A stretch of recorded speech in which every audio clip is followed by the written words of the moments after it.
Radio Intereconomía. Eres lo que escuchas.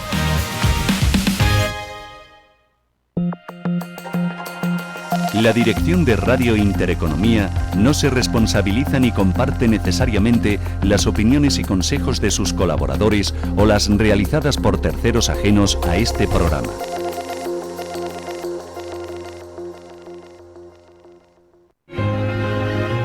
www.intereconomiavalencia.com. Inscrita en el Registro de Prestadores de Comunicación Audiovisual de la Comunidad Valenciana.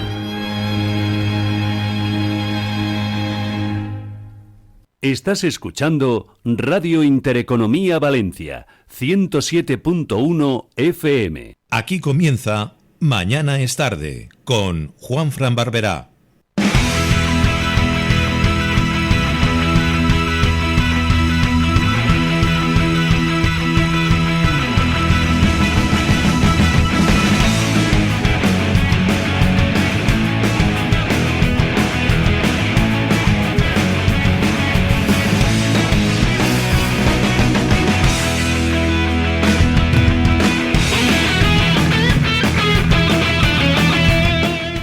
Hola, ¿qué tal? Muy buenos días, ¿cómo estáis? Bienvenidos a Mañana es tarde, el magazine de Radio Intereconomía Valencia, con el que os vamos a acompañar hasta las 2 de la tarde, hablando de lo que más nos gusta, de cultura, de literatura y de muchísimas cosas más, pero sobre todo de entretenimiento para todos vosotros. Ya sabéis que nos podéis seguir a través del Facebook, del Instagram de esta casa, de YouTube oficial de Radio Intereconomía Valencia, simplemente tecleando Radio Intereconomía Valencia, buscáis pestañita en directo, y luego además tenemos el canal 23 de la TDT, donde nos podéis ver, y además dentro de la TDT también tenemos nuestro canal de audio, así que tenéis audio y también tenéis televisión normal del TDT y vínculo directo a través del WhatsApp con el 690 19 95 65, 690 19 95 65.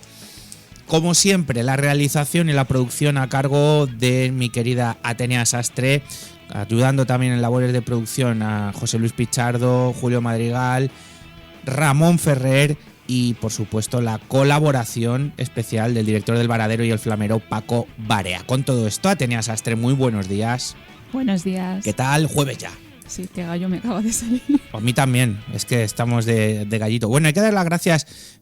Tú lo sabrás, ¿cómo se llama el señor que nos trae los curasanes? Edilson de Freitos. Pues a Edilson hay que darle las gracias porque hoy nos ha traído saladito, lo cual se agradece. Porque además es que están más buenos, la verdad. Bueno, los dulces... A ver, trae Manolo Bakes, ¿eh? Manolo Bakes es tope gama. Pero bueno. Sí, pero a mí es que el dulce me empalaga un poco más. Pero porque estamos acostumbrados, ya no tomamos azúcar y cualquier cosa que lleve nos sienta así un poco. Bueno, el caso es que es jueves. Te voy a contar. Hoy nos visita Josep Vicent Lerma, arqueólogo, que vamos a hablar de una historia chulísima. Una peli que se iba a hacer, que además el protagonista iba a ser Luis Tosar, que al final no se hizo, y de unas jornadas sobre Roma que han tenido lugar en la universidad. También vamos a recibir a la escritora Elvira Navarro, que nos presenta su último libro, La sangre está cayendo al patio, un libro de diferentes secciones. Ya veremos en qué queda ello. Contaremos con la Policía Nacional, por supuesto. Hablaremos también con Abraham Abad Esteban, presidente del Cristo de la Concordia, porque hay una efeméride muy chula que se va a celebrar durante este fin de semana en El Cabañal. Y finalizaremos con la entrevista aquí en el estudio de Jesús Espinós Andrés, que nos trae su libro Muerte en Albata. Así que con todo esto, ¿tenemos algún mensaje? Vamos allá. Nos queda un número, por cierto, de la lotería, ¿eh? Pedro, buenos días. Ayer no os pude saludar, que fui al médico. Pues Pedro, dinos el número. Espero que estés bien. ¿Algo más? Nos está escribiendo, supongo, bueno, que pues el número. Espero que no tenga nada serio nuestro querido Pedro Sernal, al que le mandamos un abrazo muy grande. A verás, el 29. ¿Ha dicho el 29? ¿En serio? No puede ser el 29, Pedro. Otro, el 29. No lo ha dicho Jorge, lo ha dicho Esteban. ¿En serio? Bueno, pues nos queda un numerito, ¿eh? El 18. Muy bien, pues Pedro el 18 y cerramos ya la apuesta. 40 millones y medio de bote esta noche en Lotería Primitiva con el 29, 25, 42, 16, 15 y 18. Ni tan mal. Dime. Nos comenta que se fue a quitar un tapón. Ay, buah, eso es una fastidiada, ¿eh? Pero que... Bueno, pues nada, Pedro, que estés bien y nosotros vamos a comenzar ya con el primer invitado del día de hoy. Mañana es tarde con Juanfran Barberá.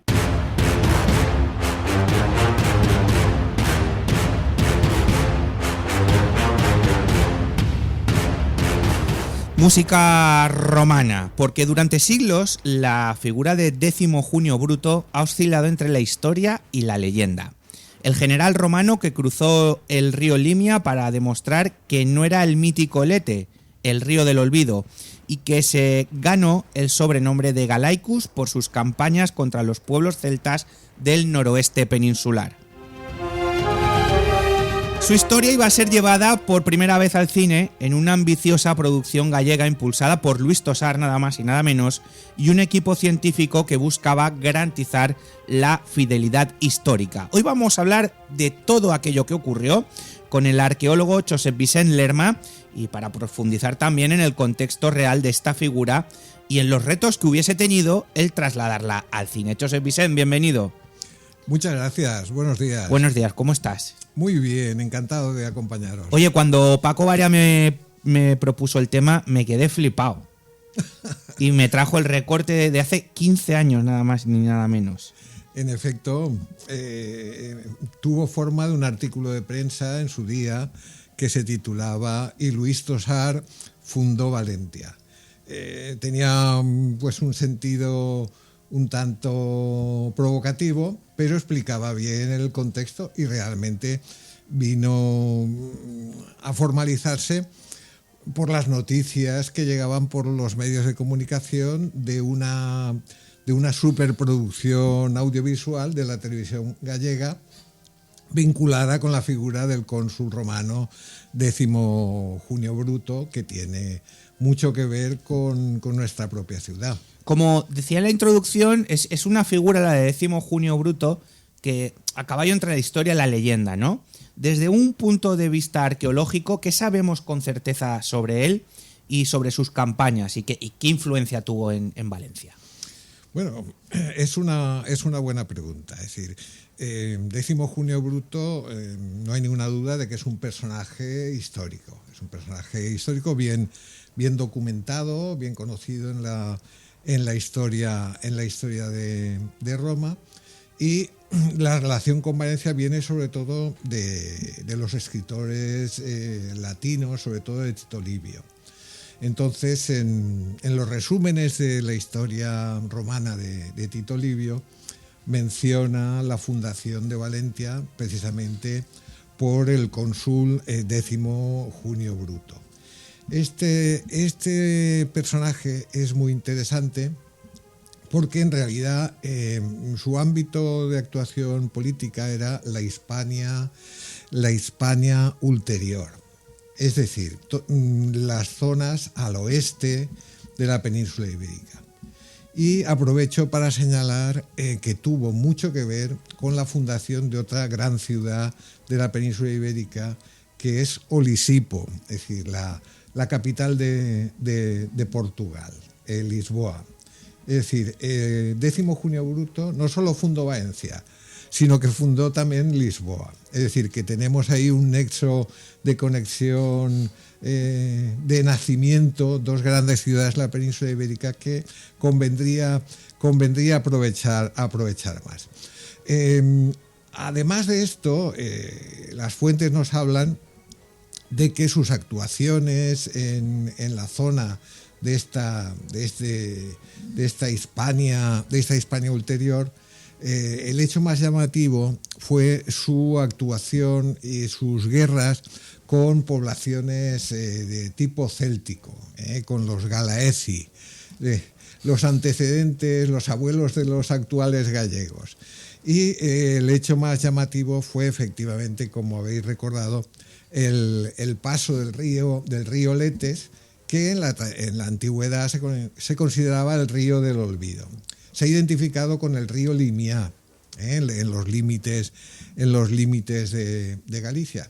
Y lo que nos cuenta la historia es que los legionarios romanos tenían miedo a pasar este río porque decían las leyendas que al otro lado se perdía la memoria. El fin del mundo ya. Efectivamente. No solo es que era zonas muy próximas a Finisterre, a ese fin del mundo de los romanos, sino que si atravesabas el río perdías la propia memoria. Una leyenda. Efectivamente. Y entonces el cónsul 10º Junio Bruto tuvo que pasar con su caballo al otro lado del río y desde el otro lado ir llamando a sus legionarios por su nombre para que vieran que no había perdido la memoria. Y con eso consiguió, digamos, pasar al otro lado y vencer a diferentes tribus galaicas, lo que le valió sintomáticamente el sobrenombre de 10º Junio Bruto el Galaico, con lo cual para los valencianos puede ser muy llamativo que una persona con el nombre de Galaico sea el fundador de Valencia en el año 138 antes de Cristo. El artículo del periódico El Levante, que es el que en el que nos basamos para esta charla de hoy, menciona también la fundación de Valencia. ¿Qué evidencias arqueológicas ayudan a reconstruir ese primer asentamiento? En ese sentido, después de 40 años de actividad arqueológica en el centro de la ciudad, se puede dar una respuesta con bases científicas muy, muy sólidas. Es decir, los niveles fundacionales de la ciudad aportan una serie de materiales arqueológicos que se pueden identificar, casi siempre son cerámicas de importación de la Campania y también ánforas de vino de la zona de Nápoles, que nos demuestran que los primeros colonos de la ciudad fueron poblaciones itálicas. Y tenemos la gran suerte del texto que mencionábamos de Tito Livio, que de alguna manera pues Valencia tiene un certificado de nacimiento. Hay muchas ciudades que no se sabe muy bien en qué momento nacen, pero en concreto Valencia tenemos la gran suerte de que tenemos nuestro certificado de nacimiento en el año 138 a.C. La arqueología es concordante y demuestra que la ciudad se funda como una ciudad de colonos de origen itálico. Y si queréis ya os comentaré alguna cosa más sobre de dónde podían venir estos primeros colonos. Esa me la sé. Los soldados. Efectivamente. Esa me la sé. Es que nos lo contaron el otro día, ¿eh? No te creas tú que, que voy de sobrado. Yo matizaré. ¿Por qué crees que no llegó a realizarse esta película? Que hubiese sido importante, ¿eh? Pues a ser la primera sobre este personaje tan importante para nosotros, en el que se emplearon 4 millones de euros para empezar. Entiendo que los costes eran muy grandes y que al final se desestimó, ¿no?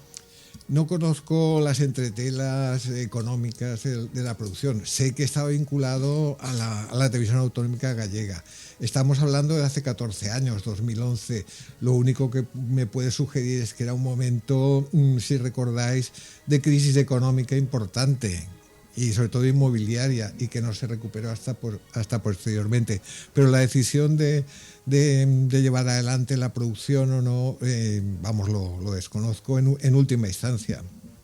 Bueno, pues dicho queda. Es que me parece a mí también que el cine es una muy bien usado, ¿eh? También hay, por ejemplo, Gladiator 2 no. Gladiator 2 no. Un elefante por ahí en medio de... Pero bien usado, hay muchas películas históricas que recrean fielmente lo que se vivió en aquellos tiempos. Sí, nos quedamos con Gladiator 1 y con pinzas. Y con matices. Pues sí, evidentemente la información que nos llega del mundo antiguo, en fin, conviene que esté bien asesorada, que esté bien informada y que tenga una documentación sobre hechos reales y unos conocimientos sobre la cultura material de la época que es importante. Josep Vicent, si pudieras elegir un aspecto de la campaña de 10º Junio Bruto, ¿cuál sería y por qué? Bueno, pues yo creo que la que hemos comentado, es decir, básicamente las campañas galaicas de lucha contra los pueblos célticos y sobre todo, la cuestión de que siendo su área de actuación la Hispania ulterior, Valentia, por ejemplo, está fundada en la Citerior. Por tanto, habría que matizar que aunque las fuentes y Tito Livio relacione la fundación de Valencia en el 138 como 10º Junio Bruto, no quiere decir que el cónsul pisara necesariamente tierras valencianas. Es más, las informaciones que tenemos por otras vías, sobre todo la numismática, sabemos que las primeras acuñaciones de la moneda de Valentia son muy características. Tienen en el anverso una cabeza de Roma y en el reverso tienen una cornucopia de la abundancia, un cuerno de Amaltea. Esa moneda que se hace en las primeras monedas romanas de Valentia están inspiradas en un denario de Quinto Fabio Máximo. Entonces, tiene unas características muy similares y los investigadores apuntan de que probablemente la familia Fabia estuvo muy vinculada tanto en el reclutamiento de los colonos como en la financiación de los soldados que lucharon en las guerras lusitanas contra Viriato. Y esos soldados licenciados de las guerras lusitanas serían los primeros colonos de Valentia. Eso es más o menos el panorama que tenemos hoy en día. Y luego, si acaso, pues os puedo matizar un poco sobre los orígenes de estos que habíamos comentado, de estos colonos, de estos primeros legionarios, digamos, eméritos, que son la primera población que tiene la ciudad. Pues todo tuyo. Bueno, pues habíais comentado también que la semana pasada se hizo en la Universidad de Valencia unas jornadas sobre Roma. En concreto era la fundación de Valentia y el final del mundo ibérico. En estas jornadas pues hemos aprovechado para escuchar colegas italianos, colegas españoles. Y bueno, aparte de matizar que realmente no hay grandes avances en la investigación, sí que hay algunos hechos que, como el que hemos apuntado, el de la fecha del 138, lo podemos mantener. En la ciudad no hay hallazgos anteriores. Fuera de la ciudad sería otra cosa. Es decir, al norte del Turia, sí que recordáis en la calle Rualla que se produjeron hallazgos probablemente más antiguos. Pero debajo de la ciudad de Valencia, del casco antiguo, únicamente se remontan al año 138. Bien, en las aportaciones de estos colegas italianos nos dieron una buena información de paralelos, porque sabéis que aparte de la ciudad de los vivos, también tenemos la ciudad de los muertos, la necrópolis, sí, que señor. Estaba por la calle Quart. En esa calle Quart, en el año 98 2000, se hicieron unas excavaciones importantísimas. Unas tumbas, ¿no? Donde aparecieron enterramientos de los primeros colonos valencianos, entre el año 138 y el año 100.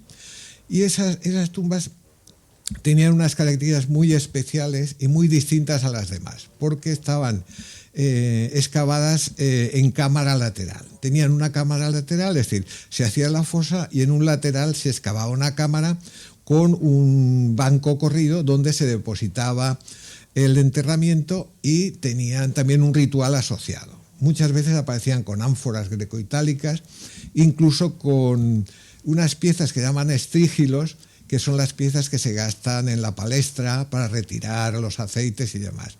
Lo cual demuestra, digamos, que en la fundación de Valencia los primeros colonos ya adoptan un modo de vida muy helenístico. Entonces, esa información contrastada con la que han aportado, sobre todo una investigadora que se llama Natali, nos informa que esas tumbas de cámara lateral, tal como informó también un compañero valenciano nuestro, apuntan a una zona muy concreta del centro de Italia, que es en la zona de los Apeninos, en los montes Abruzos, en la región del Áquila, existía un pueblo que eran los paelignos. Estos paelignos utilizaban este tipo de enterramientos de cámara lateral y sabemos de su presencia en Valencia, lo cual no excluye, como si hay tiempo lo comentaré, que puedan haber de otras procedencias, porque en las legiones romanas podían haber diferentes orígenes. Pero ves de lo que yo decía de los soldados, cómo has matizado y concretamente qué tipo de gente es la que estaba en Valencia en aquella época. Sí. Es un pueblo latino que es aliado de Roma, forma parte de sus legiones y ese tipo de enterramientos está muy localizado sobre todo en una ciudad que se llama Corfinio, que está en la zona que hemos dicho de los Abruzos y que en algún momento se ha planteado la posibilidad de hermanar Valencia con Corfinio. No sé esa cuestión desde la alcaldía cómo la gestionarán. Aparte de esto, tenemos otras informaciones y en estas jornadas se comentaron, sobre todo desde la parte numismática, que las primeras monedas de Valencia tienen los nombres de los magistrados monetales. Esos nombres nos dan procedencia, es decir, aparte de gentes de origen paeligno, que en realidad son un pueblo del centro de Italia, que son los oscos, también existen otros nombres de tipo samnita. Es decir, tenemos las primeras acuñaciones, tienen nombres como Numius, Trinius, Aius, Coranius. Entonces los investigadores lo han visto y hay algunos que son más o menos genéricos de toda Italia, pero hay algunos que son específicos de la zona del Samnio.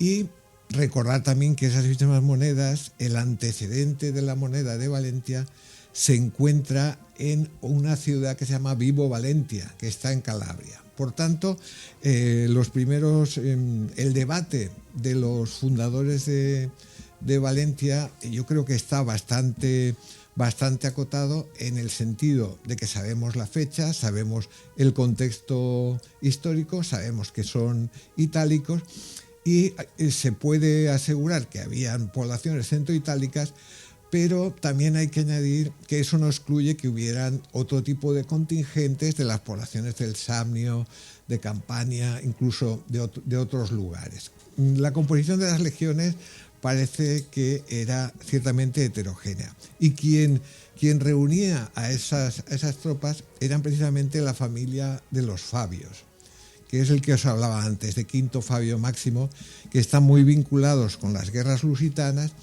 y que probablemente la fundación de Valencia esté estrechamente vinculada con Quinto Fabio Máximo o con los familiares de la familia Fabia, más que con Décimo Junio Bruto. ¿Sabes qué pasa, José Vicente? Que muchas veces, y esto ya es cultura popular, mal cultura popular, ¿no? Valencia, la mora y cristiana. No, escucha, que es que los romanos estaban aquí. Sí, señor. Y parece que si no nos lo recuerdan, como que pasamos de un lado al otro sin recordar realmente la fundación de Valencia. Hace poco hice una visita guiada a unos estudiantes de la Universidad de Alicante. Siempre los llevo a la Basílica de la Virgen. Al pie de la Basílica de la Virgen hay reaprovechadas inscripciones romanas. Y siempre les muestro cómo esas inscripciones tienen un elemento espectacular, que pone Valentini veterani et veteres. Por tanto, si no se hubiera fundado Valencia, malamente los valencianos estaríamos aquí, porque seríamos edetanos, seríamos arsetanos, seríamos pueblos ibéricos. Pero a partir de que se funda una ciudad con el nombre de Valencia, todo un territorio coge entidad y coge peso histórico y, como decía Domingo Fletcher, el gran historiador, solamente a partir de la fundación de Valencia puede haber Valentini y puede haber valencianos. O sea que eso es indudable. Bueno, José Vicente, se nos acaba el tiempo y a mí me gustaría preguntarte ¿qué mensaje te gustaría a ti transmitir al público que acaba de descubrir por primera vez que 10º Junio Bruto tiene mucho que ver con el nombre de Valencia? Bueno, pues yo simplemente aconsejarles que vayan a la plaza de 10º Junio Bruto, junto a la Almoina, y que visiten el Centro Arqueológico de la Almoina, que es una experiencia que todos los valencianos deben hacer, y también aprovechar, digamos, para agradecer el esfuerzo de todos los arqueólogos que durante 40 años han trabajado en la ciudad para que podamos tener un conocimiento de la misma, que es fundamental para nuestra propia identidad y saber quiénes somos, de dónde venimos y hacia dónde vamos. Así es. Pues José Vicent, te espero más pronto que tarde para seguir hablando de nuestra ciudad, de todas estas muestras de que tenemos un porqué, ¿no? Y como tú sabes, como tú acabas de decir, de dónde venimos y a dónde vamos, ¿no? Simplemente me gustaría... Mira, uno de nuestros oyentes, Jorge, absolutamente extraordinario este ratito. Pues habrá más, Jorge, habrá más. Te agradecemos mucho el mensaje. A mí me gustaría hablar estas piezas del antiguo hospital que aparecieron por ahí tiradas, por qué la tortada de Wörlich que estaba en el ayuntamiento está también desperdigada por ahí, que sí, que se recupera, que no. Y tú como arqueólogo, pues de eso sabrás mucho y me gustaría poder contar contigo para charlar sobre ello. Alguna opinión tenemos, o sea que a tu disposición. Pues José Vicent, muchísimas gracias como siempre. Y hoy hemos aprendido un poquito más de la fundación de la Valencia romana. Mañana es tarde, con Juanfran Barberá.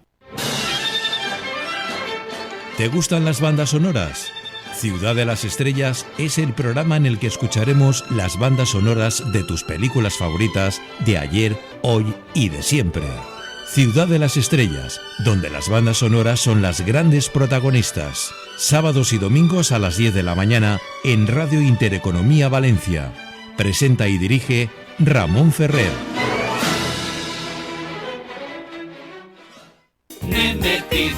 ¿Tu próximo coche? Descubre los SUV de Evo, completamente equipados, etiqueta eco y un precio sorprendente. Entra en auto-evo.es y emociónate con nuestra gama a partir de 15.900 euros. Evo, pensando en las personas. Precio sujeto a financiación con CA Autobank. Automóviles Nemesio en Torrent. Nemetízate. 2 nuevas regatas tendrán lugar en las aguas del Náutico de Valencia. El Gran Trofeo Valencia y el Trofeo Levante, ambas de carácter autonómico. Las dos en el mejor campo de regatas. Ven a verlas el 22 y 23 de noviembre. Ven a conocer el mejor club náutico de la Comunidad Valenciana. Vuelven de la mano de los hermanos Aragón los payasos de la tele. ¿Quieres rememorar en directo las risas, las canciones, las aventuras, grandes actuaciones circenses y todo ello en una de las carpas más grandes de España, como se hizo en los años 70 y 80 en televisión? Estas navidades puedes vivirlo en directo y en familia en la carpa instalada junto al MN4 de Alfafar, Valencia. Hay el asado argentino, sus carnes selectas cocinadas sobre brasas, sus empanadas y milanesas. Ahora y siempre el Asador San Telmo ha traído lo mejor de Argentina a Valencia. Disfruta de bifés, entrañas y mollejas, chuletones, tiras de asado, lomos y solomillos en el corazón del barrio de Ruzafa. San Telmo, tu asador argentino. Reservas al 638 611 863. Una escapada en pareja, una aventura en familia y con mascota, una cita de negocios, una quedada con amigos o simplemente porque tú lo vales. Cualquier motivo sirve para sacar tu lado más casual, ponerte en modo viaje y disfrutar de una experiencia tematizada en Casual Hoteles. Hazte bicasual y consigue un 10% de descuento. Casual Hoteles. Elige destino. Elige tu tema. casualhoteles.com. Familia, amigos, tradición, llega el tiempo de celebrar. Y qué mejor manera de hacerlo que con los cavas ecológicos Marevia, elaborados en Requena. Estas navidades, Marevia en las mesas de todos los valencianos. Finas burbujas, el buque delicado de una elaboración pausada y siempre con los mejores frutos de nuestras viñas. Brindemos estas fiestas con los cavas Marevia, el cava de Valencia. Mañana es tarde, con Juanfran Barberá.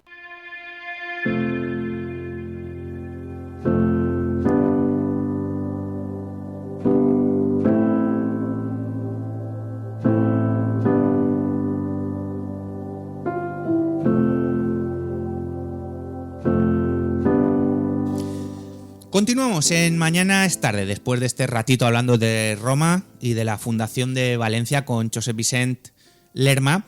Es hora de hablar de literatura, porque hoy nos acompaña una de las voces más singulares y poderosas de la literatura española contemporánea, la escritora Elvira Navarro, autora de títulos como La Trabajadora, La Isla de los Conejos o Las Voces de Adriana. Publica ahora un nuevo libro de relatos inquietantes, perturbadores y luminosos al mismo tiempo.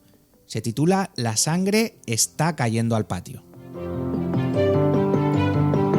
Se trata de un conjunto de 9 historias donde lo cotidiano se distorsiona, donde la extrañeza habita en los rincones más domésticos y donde personajes aislados, vulnerables, precarios o simplemente perplejos se enfrentan a situaciones que rozan lo fantástico o quizá solo revelan las fisuras de la realidad. Lavadoras que lavan sangre, hogares convertidos en refugios animales, pasillos que resuenan con alucinaciones sonoras, todo bajo una atmósfera tensa casi gótica, pero absolutamente contemporánea. Ahora nos contará cómo lo ha hecho. Hablamos hoy con Elvira Navarro para adentrarnos en estos mundos de este nuevo libro, La sangre está cayendo al patio. Elvira, bienvenida. Muchas gracias, un placer. ¿Cómo estás? Pues yo estoy muy bien. Mi sangre no está cayendo al patio. Oye, ¿de dónde nace el libro? ¿Cuál fue la necesidad o la emoción de que dio origen a estas 9 historias? Pues el libro nace sobre todo a raíz de uno de los relatos que yo creo que es central en el libro, que además ocupa una posición central, que es el del recogedor de animales, que cuenta la historia de un hombre que trabaja en el mantenimiento de autopistas por la noche y se encuentra animales atropellados, algunos de ellos todavía están vivos y él quiere salvarles y entonces decide llevárselos a casa para intentar salvar a esos animales. Y ese cuento fue un poco el que fue tirando del resto de las historias. Y cuando yo escribo ese cuento, de repente otras ideas que yo tenía para relato se hicieron fuertes, ¿no? O sea, este impulso de escribir que nos llega a quienes escribimos, de repente me tuve que parar y decir, venga, tengo un libro de relatos porque hay aquí una serie de historias que me están apelando, ¿no? Bueno, me puse a escribirlas, que fue una escritura muy gozosa, la verdad, porque me lo pasé muy bien y así fue. Aunque son relatos muy, muy distintos, atraviesan un mismo clima, ¿no? Un poco de inquietud cotidiana, como si lo extraño estuviera ahí, en lo habitual, ¿no? ¿Qué te interesa de esa frontera entre lo real y lo fantástico? Pues mira, me interesa de esa frontera que en realidad lo que llamamos real tiene muchos elementos casi fantásticos, ¿no? No digo que... Bueno, hay gente que dice que se le aparecen fantasmas y cosas así. A mí no se me ha aparecido nunca un fantasma, pero no está muy claro muchas veces a qué llamamos realidad. De hecho, es una discusión que la filosofía desde el principio de los tiempos está ahí, ¿no? Y para los seres humanos la realidad es aquello que pasa por nuestro sistema perceptivo, por un lenguaje, por una conceptualización, por un sistema de creencias. Es decir, la realidad es una inmensa construcción que pasa por todo nuestro sistema, ¿no? Entonces la realidad puede decirse que no es real, ¿no? Desde cierto punto de vista. Me viene a la cabeza Platón. Sí. Y el mito de la caverna, sin ir más lejos. Exactamente, Platón de hecho, con el mito de la caverna, lo que estabas señalando era esto mismo, ¿no? Y bueno, luego toda la filosofía, incluso la ciencia, ¿no? O sea, un filósofo tan importante, por ejemplo, como Kant, que decía que era imposible acceder, él lo decía, a la cosa en sí, ¿no? O sea, que en realidad los humanos lo que creemos ver es una cosa pues mínima, no sabemos realmente qué hay detrás de esto que pasa por todo nuestro sistema Y cuando metes elementos fantásticos quiebras un poco eso de la realidad, ¿no? De esa cosa que parece muy sólida, ¿no? Y hablando de realidades, muchos de los personajes de estas historias viven en situaciones de precariedad, de aislamiento o de desajuste con su entorno. ¿Sientes que esta literatura tiene que mirar hacia esta realidad? La literatura mira hacia todas las realidades, ¿no?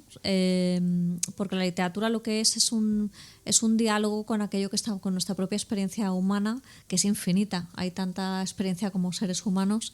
Entonces se puede mirar a cualquier lugar y a mí sí que me interesa mirar hacia allí. Casi desde el principio, desde casi mis primeros libros, siempre he mirado hacia situaciones de precariedad en general, ¿no? O sea, precariedad económica, precariedad mental. Es lo que a mí me lleva a escribir.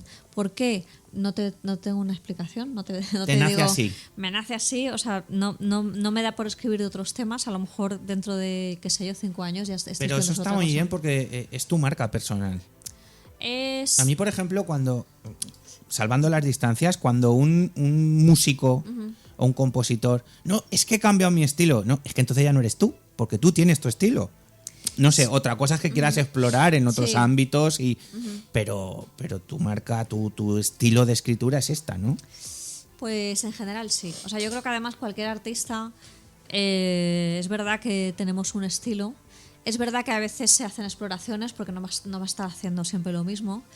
Y también es verdad que muchas veces cuando ves a alguien que da bandazos, ¿no? O sea, que ahora escribe un libro sobre esto con un estilo tal o pascual, bueno, a veces puede estar explorando, pero muchas veces es que está escribiendo como un poco al ritmo de la moda, de la tendencia, ¿no? O sea, como que quiere adaptarse a la tendencia de ese momento, ahora hago esto, ahora hago aquello, pero eso es un poco ser muy poco honesto con aquello que te ha llevado a ti a hacer, no sé, a escribir o a pintar o lo que sea, que normalmente son una serie de cosas muy concretas, ¿no? O sea, y eso a lo mejor es lo que podemos decir que es el estilo personal, ¿no? Claro, decía yo en la introducción que te han relacionado con una tradición gótica, pero con un tamiz contemporáneo, aunque tus relatos en verdad no son exactamente de terror. ¿Tú te sientes cómoda con esta definición? Pues esto ocurre siempre con todos los escritores, no solo conmigo, que tú escribes una novela, qué sé yo, por ejemplo, cuando escribí La trabajadora estaba la novela de la crisis, pues toma, novela de la crisis, o alguien que escribe una novela rural, novela neorrural, o sea, caes en una especie como de etiquetado, que es una cosa muy periodística, que yo entiendo que sirve para orientarte, ¿no?, entre todo lo que se hace, pero que en el momento que caes en el etiquetado, lo que pasa es que nos reducen a todos los que caemos en un etiquetado como si fuéramos iguales, ¿no? O sea, como que de alguna manera te están metiendo por un cuello de botella, y me siento yo reconocida con esta etiqueta en concreto. Yo, entendiendo el etiquetado, digamos, las condiciones, no porque... yo no hago terror, por ejemplo. O sea, es verdad que coqueteo en algunos momentos con el terror, pero no se puede decir que yo haga literatura de terror, ¿no? Es muy difícil, es muy difícil, o sea, y además no es algo que tú busques, que yo busque, ¿no? Ni tengo muchas cosas. A mí me encanta, por ejemplo, Mariana Enríquez, pero yo no vengo de sus mismos lugares. Para mí Stephen King no es una referencia, ¿no? Entonces, ¿qué pasa cuando te etiquetan de esa manera? Pues que te leen en esa clave. Claro, cuando te leen en esa clave, pues no es mi clave realmente, ¿no? O sea, yo vengo de otros lugares, de otros sitios, ¿no? O sea, a lo mejor tengo algún suelo común, todo el mundo ha leído a Cortázar, todos cuando somos jovencitos en esa edad tan importante, pues seguro que todos hemos leído a Edgar Allan Poe, ¿no? O sea, entonces, bueno, sí, habrá un suelo común, pero luego cada una es de su padre y de su madre. La sangre está cayendo al patio es un libro muy breve, pero está muy concentrado. ¿Cómo decides tú, Elvira, la forma y la extensión de un relato? ¿Cuándo sabes que una de estas historias está ya concluida? Pues mira, lo sabes, es una sensación, te diría que casi corporal, de que ya has dicho lo que tenías que decir. Y en un relato, además, para mí los relatos los escribo con relativa facilidad, tengo bastante facilidad para escribir cuento. Entonces... es una escritura muy intensa. Yo a lo mejor estoy escribiendo 2-3 días hasta que acabo el relato, pero sé que cuando llega el final, yo sé que ese es el final. O sea, como, vale, hasta aquí, ¿no? O sea, no hay una fórmula que yo te pueda decir, pues mira, cuando el personaje ha hecho esto y esto, porque no hay esa manera de escribir tan cuadriculada, ¿no? Pero tú sabes que has llegado al final porque, bueno, el personaje ha recorrido el arco que necesitaba recorrer para llevar el texto al significado al que lo que queremos llevar, ¿no? Y que se traduce en una serie de acciones, de trama. Oye, ¿hubo algún relato que te costara más escribir o que mientras... Entiendo que no, porque ya has dicho que tienes facilidad, pero que te haya sorprendido especialmente durante el proceso? Pues mira, el que más me ha costado escribir es un cuento llamado Los amores idiotas, que es el más largo, que en realidad no es exactamente un cuento, ya se acerca a este género mestizo que es la nouvelle, que no es ni un cuento, que sería como un cuento largo, no llega a ser un cuento del todo ya porque es demasiado largo, no es una novela porque para ser una novela es demasiado corto. Por Los amores idiotas es ese tipo de texto que ya no se comporta como un cuento, porque los cuentos siempre trabajan en el régimen de lo que está en silencio a través de una anécdota que está muy bien perfilada, y cuando ya un texto se desarrolla más, es más largo, empezamos a estar en el territorio de la novela, que la novela siempre va por capítulos, como por acumulación episódica. ¿Qué quiere decir esa acumulación episódica? Que pasan muchas más cosas que en un relato, ¿no? Y que es lo que esa acumulación es lo que va dando sentido al texto. Entonces, en ese cuento, que incluso está numerado, tiene pequeños capítulos, 1, 2, 3, yo ya me estaba acercando ya estaba traspasando el territorio del relato. Y ahí es una distancia muy rara porque no es una novela, no es un cuento. Y ahí sí que tuve verdaderos problemas para decir, bueno, hacia dónde lo quiero llevar y cómo lo voy a acabar. Y es una novela a la que yo le he dado muchas vueltas durante bastante tiempo. O sea, es el texto más antiguo. De hecho, su génesis ha durado años. Yo lo he tenido muchas veces en nevera, lo he sacado, he escrito un poco más, lo he vuelto a meter en nevera, se fue por un sitio que luego toda esa parte la quité. O sea, ahí sí que tuve un trabajo que tiene más que ver con una novela que con un cuento. Hablabas de silencios, ¿no? Pero me he dado cuenta que en tus cuentos hay una sensación acústica muy, muy intensa. Hay ruidos, hay pulsaciones, hay voces, que la verdad es que eso genera tensión, ¿no? ¿Qué papel juega el cuerpo y la percepción en tu escritura? Pues el cuerpo, de hecho a la hora de escribir, el cuerpo es muy importante, porque te juro que hay una sensación corporal cuando escribes o sea, tú te notas que estás, no sé, como cuando vas caminando alegremente, ¿no? O sea, cuando el texto funciona, tú sientes como... va caminando, sí. Esa alegría la sientes en el cuerpo, ¿no? Y luego dentro de los relatos el cuerpo es muy importante en casi todos, porque esta situación de precariedad también se nota en los cuerpos. Hay personajes que se ponen enfermos, de hecho el relato de los amores idiotas, la novela, esos dos personajes claramente están enfermos. Las situaciones un poco extremas que viven estos personajes las sienten en su propio cuerpo, o sea, notamos un poco el cansancio, la sensación como de que el cuerpo pesa, ¿no? Está muy presente, más que en otros libros míos, aquí el cuerpo está muy presente. Uno de los relatos que más impacta cuando empiezas a leerlo es el de la lavadora que lava con sangre. Sí. ¿Cómo llegas a este tipo de imágenes? ¿Parten de algo real, de un sueño, de una intuición tuya? Pues mira, en el caso de la lavadora, parte de que un día abro mi lavadora, el cajón para meter el detergente, y había como un caldo ahí como amarronado, ¿no? O sea, como un caldillo así que parecía cuando la sangre se oxida. Y ahí se me vino la idea del cuento. O sea, yo dije, hostias, parece sangre esto. Y ahí, cuando tú tienes una idea, a veces te viene el cuento. O sea, y ahí vi el personaje que era un matrimonio, que vivían donde vivía en el cuento, y que pasaba algo con un electrodoméstico que lavaba con sangre. Y luego nos hablabas del personaje que convierte su casa en un pequeño zoológico de animales rescatados. Uh-huh. ¿Te interesaba trabajar el desbordamiento del espacio doméstico? Sí, me interesaba. Hay muchas casas en los cuentos y son casas en las que por un motivo u otro no se puede habitar.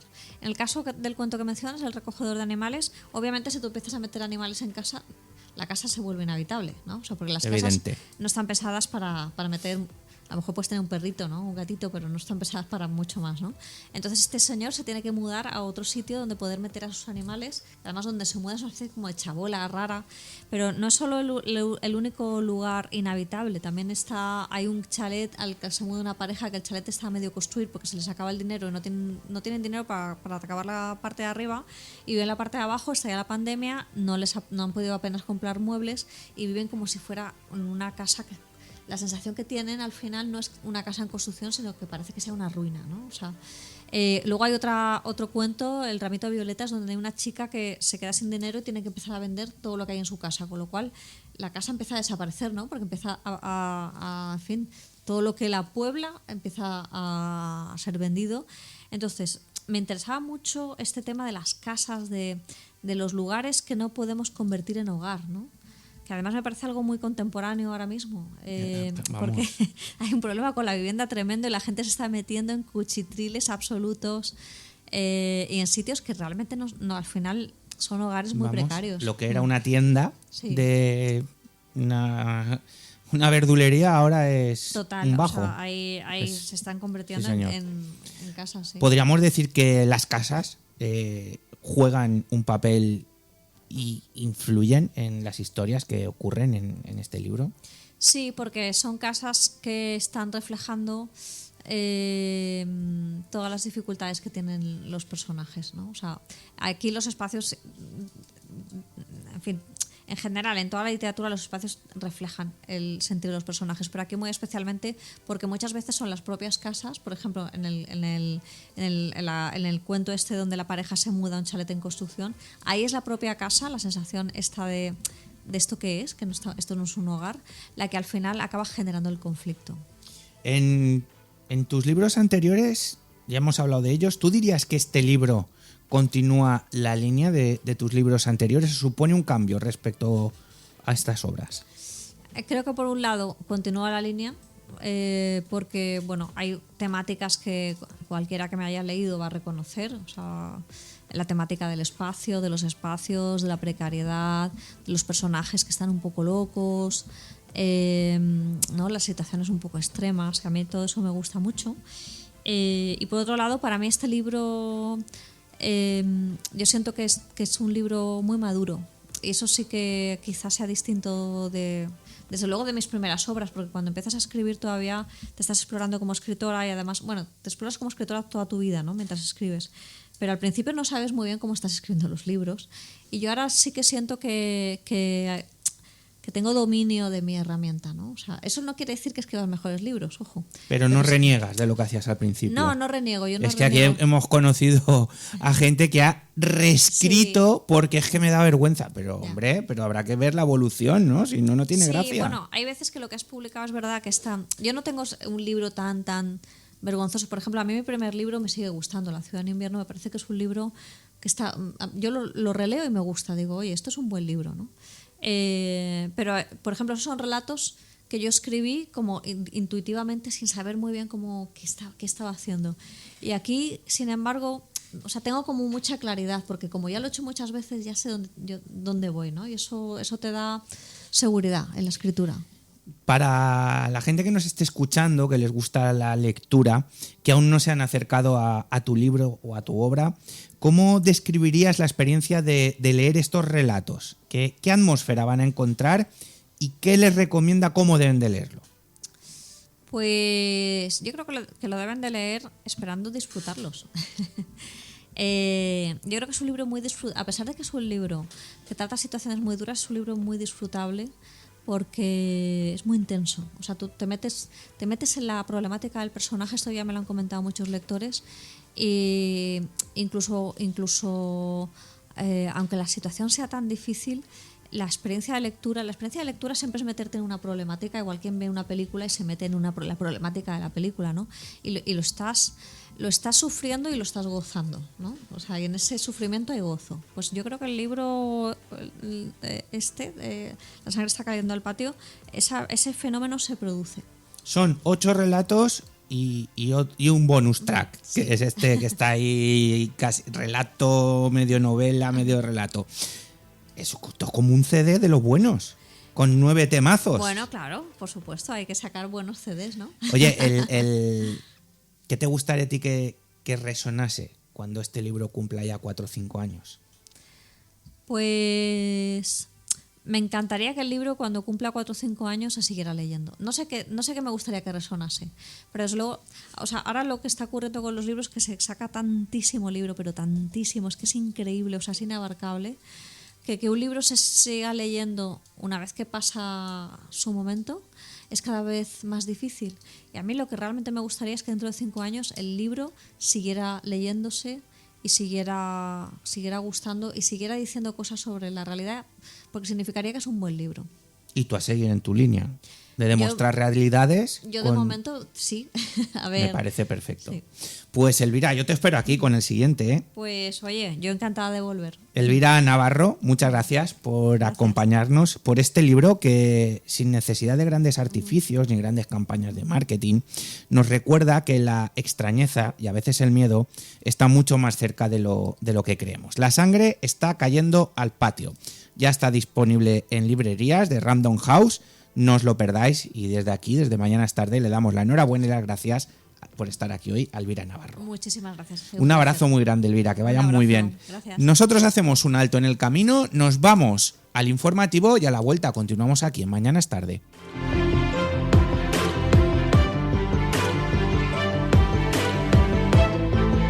Mañana es Tarde, con Juanfran Barberá. ¿Te gustan las bandas sonoras? Ciudad de las Estrellas es el programa en el que escucharemos las bandas sonoras de tus películas favoritas de ayer, hoy y de siempre.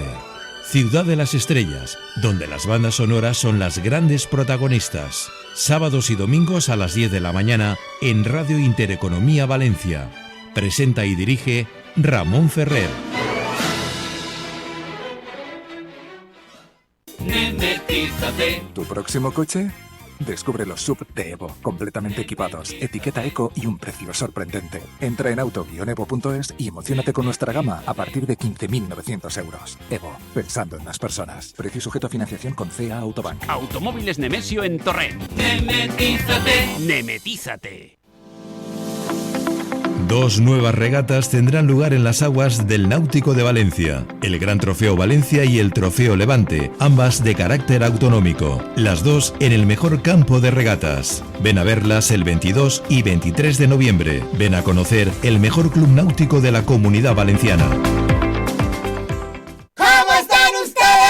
Vuelven de la mano de los hermanos Aragón los payasos de la tele. ¿Quieres rememorar en directo las risas, las canciones, las aventuras, grandes actuaciones circenses y todo ello en una de las carpas más grandes de España, como se hizo en los años 70 y 80 en televisión? Estas navidades puedes vivirlo en directo y en familia en la carpa instalada junto al MN4 de Alfafar, Valencia.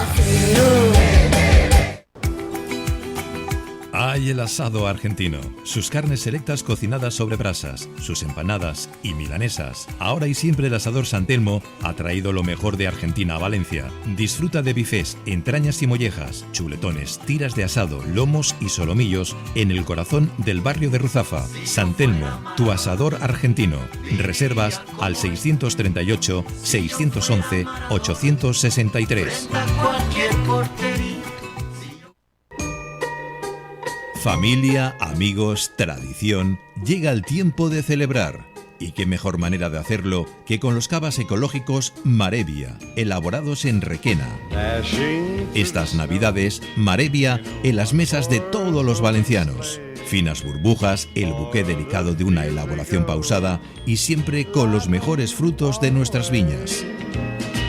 Brindemos estas fiestas con los cavas Marevia, el cava de Valencia.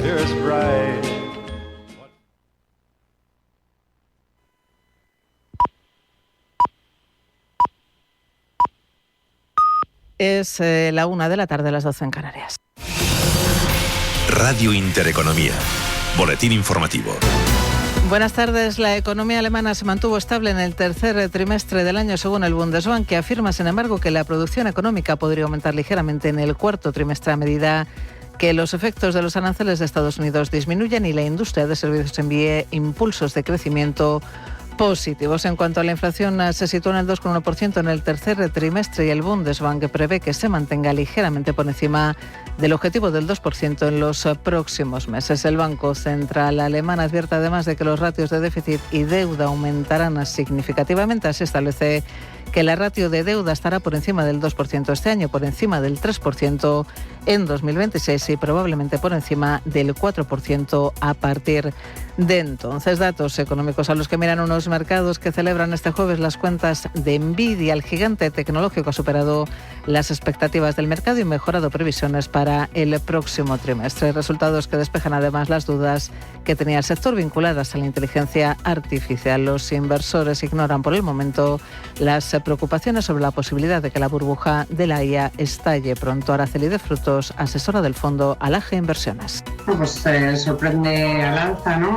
Sorprende ese incremento respecto a lo que se esperaba de un 62%, batiendo todas las expectativas y sobre todo, bueno, pues esa demanda que para ellos continúa fuerte con esos GPUs que están agotados, con lo cual, bueno, pues muy buenos resultados, moviendo el mercado. El primer, por así decirlo, obstáculo para el cierre de positivo en el año ya lo hemos superado. Títulos de Nvidia que cotizan en los mercados fuera de hora con subidas de más de un 5%, avances que animan otros valores del sector como Meta, Alphabet o Microsoft. En este contexto, como decimos, las plazas europeas recuperan los números verdes. El IBEX 35 opera hasta ahora con subidas del 0,69% a 15.998 puntos, avances del 0,49% para París. El DAX Xetra alemana se revaloriza un 0,79%, mientras que el Eurostoxx 50 opera con subidas del 0,66% a 5.578 puntos. Dentro del IBEX 35, sector financiero a la cabeza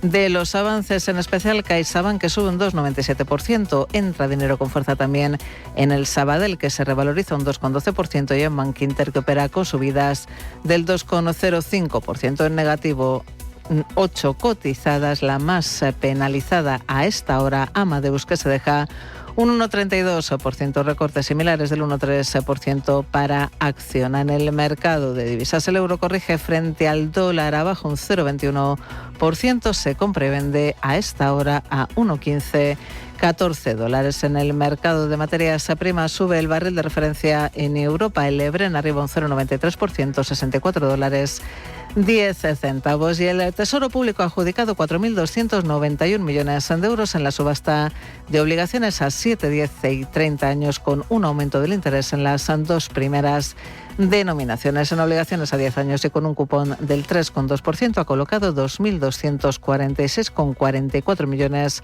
de euros a un interés marginal del 3,2%. En obligaciones a 7 años con un cupón del 3%, el Tesoro ha asignado 1.453,14 millones de euros con un rendimiento del 2,89%. A 30 años ha colocado 1.221,35 millones con un cupón del 4% y un interés marginal del 4,04%. El Tesoro Público tenía previsto emitir en esta última subasta de noviembre entre 4.500 y 5.500 millones de euros. Otras noticias. Y en marcha en Bruselas hasta ahora la reunión de ministros de Exteriores de la Unión Europea, tras conocerse que Estados Unidos estaría muy cerca de alcanzar un acuerdo con Moscú para poner fin a la guerra sin contar con Ucrania ni, por supuesto, sin contar con la Unión Europea. Acuerdo muy desfavorable además para los intereses de Kiev. Ante esto, Bruselas muestra su disgusto. Kaja Kallas, que dice desconocer el plan, asegura que la paz debe ser justa para todas las partes. Para acabar con esta guerra se necesita que tanto los ucranianos como los europeos acepten estos planes. Claro que Putin podría terminar la guerra inmediatamente si dejara de bombardear civiles y matar gente, pero no hemos visto ninguna concesión por parte de Rusia. Agradecemos todos los esfuerzos significativos para poner fin a esta guerra, pero como ya hemos dicho, debe ser justa y duradera. Esto implica que tanto los ucranianos como los europeos estén de acuerdo.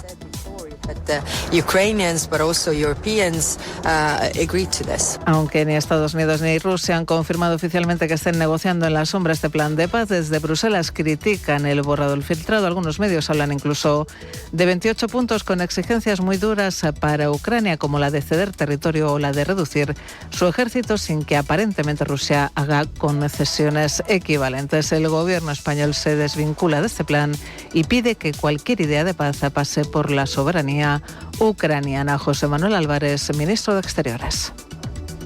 Cualquier propuesta de paz creíble, justa y duradera, España y la Unión Europea la apoyarán. Pero eso tiene que empezar por un alto el fuego incondicional. De las ideas que he oído, nada de eso está encima de la mesa. Tiene que respetar la integridad territorial y la soberanía de Ucrania. Tiene que respetar la capacidad de Ucrania para mantener su seguridad, y en estos momentos la mejor garantía de seguridad que tiene Ucrania es su propio ejército. Continúan escuchando Radio Intereconomía. Pueden seguir informados en intereconomía.com.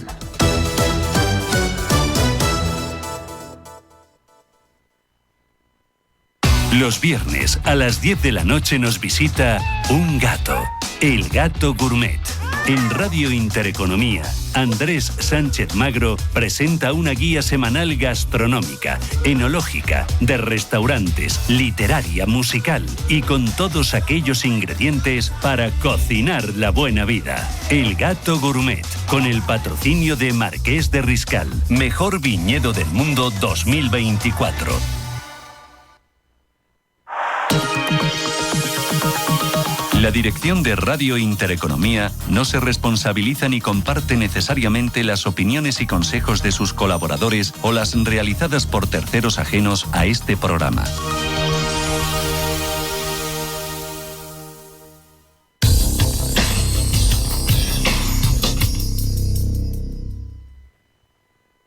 Radio Intereconomía. Vuelven de la mano de los hermanos Aragón los payasos de la tele. ¿Quieres rememorar en directo las risas, las canciones, las aventuras, grandes actuaciones circenses y todo ello en una de las carpas más grandes de España, como se hizo en los años 70 y 80 en televisión? Estas Navidades puedes vivirlo en directo y en familia en la carpa instalada junto al MN4 de Alfafar, Valencia. Mañana es tarde, con Juanfran Barberá.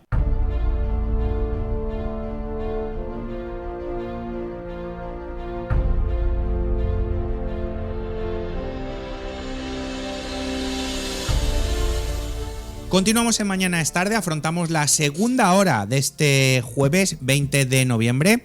Le doy la bienvenida a Javier Martínez, periodista, sección de sucesos del diario Las Provincias. Javier, muy buenas. Hola, buenas, Juanfran. Encantado de estar aquí otra vez en estos Muchas gracias por estar aquí una vez más. Y le vamos a dar la bienvenida a la portavoz de la Policía Nacional. Nos adentramos en el departamento de prensa para hablar con María José Pérez. María José, bienvenida. Hola, buenas tardes, Juanfran. ¿Qué tal? ¿Cómo estamos? Muy bien, ¿y vosotros? Muy bien, aquí estamos. Bueno, vamos a hablar de dos temas. Uno lo voy a introducir yo, el otro lo va a introducir Javi, que lo controla de primera mano. Pero es que en la estación de autobuses, María José, se ha detenido a un trabajador de esta estación de autobuses por falsificar documentación laboral y robar en las taquillas.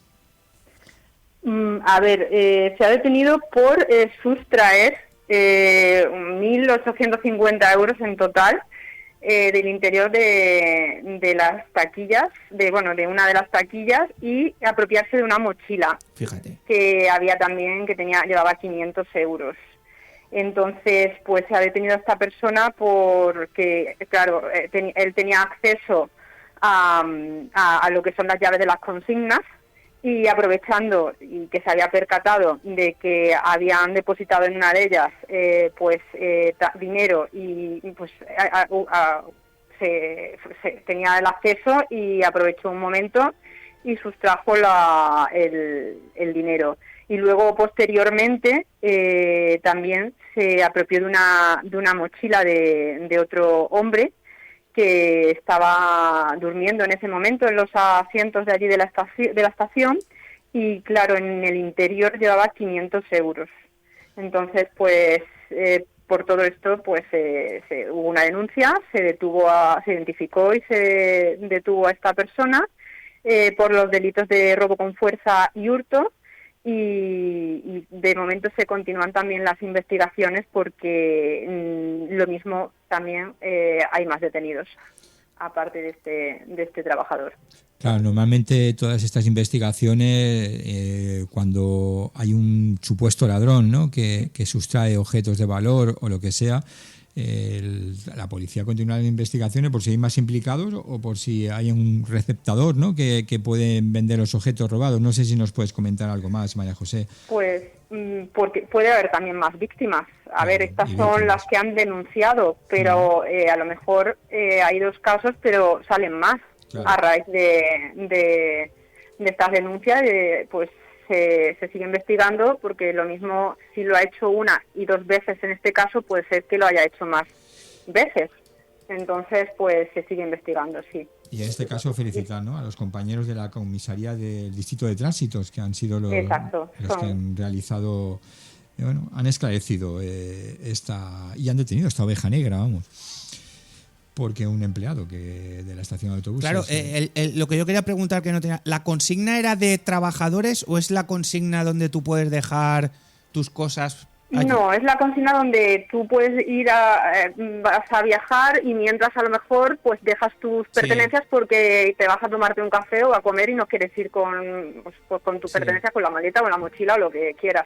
Es la consigna para los viajeros, digamos, sí. Muy bien. Pues teníamos que hablar también hoy de un suceso, otra vez, un incidente grave en el centro de salud de La Coma. Hay que recordar que en el año 2023 este centro de salud estuvo una semana cerrado porque un médico sufrió una agresión y que han habido continuos incidentes entre los pacientes, algunos que se ponen muy nerviosos, que se creen que pueden entrar allí y exigir a un médico, como ocurrió ayer, una chica joven que quería que le firmase el parte, ¿no?, la baja laboral, porque había sufrido un accidente de tráfico y venía del hospital de Manises, y cuando la doctora, la médica, le comenta que le diga a la empresa donde trabaja para poder tramitar este documento, le dice que no trabajaba en ninguna empresa porque estaba embarazada. Y claro, la médica le dijo: entonces no te puedo firmar si no trabajas en una empresa, ¿cómo te voy a firmar una baja laboral? Bueno, pues fíjate, es que de verdad cuesta creer que ocurran estas cosas. Pues la joven, indignada, empezó a gritar y perdió los nervios, la acompañaba a otra mujer, amenazó de muerte a la médica y se lió parda allí, Juanfran.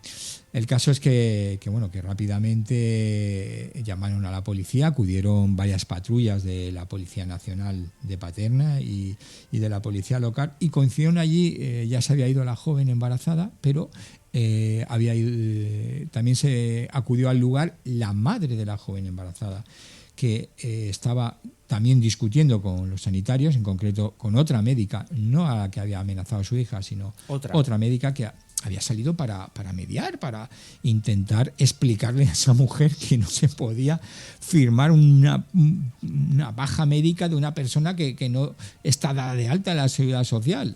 Pues no había forma, Juanfran. Pues nada, esta siguió ahí gritando. Pararon el coche y una historia ahí. Sí, claro, porque cuando ya le dicen, mañana volveré para que le firméis la baja. O sea, que seguían insistiendo en que querían esa baja médica. El caso es que el coche le pone en marcha atrás y golpea, según la médica, que era la propietaria del vehículo, y una enfermera, golpea el coche de otro vehículo que estaba allí estacionado de forma intencionada. Y ellos sacan un teléfono móvil, graban esa escena, ¿no?, que había golpeado el coche. En ese momento pues llegaron ya las patrullas, como explicaba antes, de la Policía Nacional y claro, los agentes, ante la evidencia, les enseña esta sanitaria el vídeo que había grabado, y en ese momento puede ver en el audio las amenazas, puede escuchar y ver las dos cosas. Las amenazas de esta madre que decía que os voy a matar. Por lo tanto, los policías no tuvieron más remedio que detener a esta mujer por un delito de amenazas.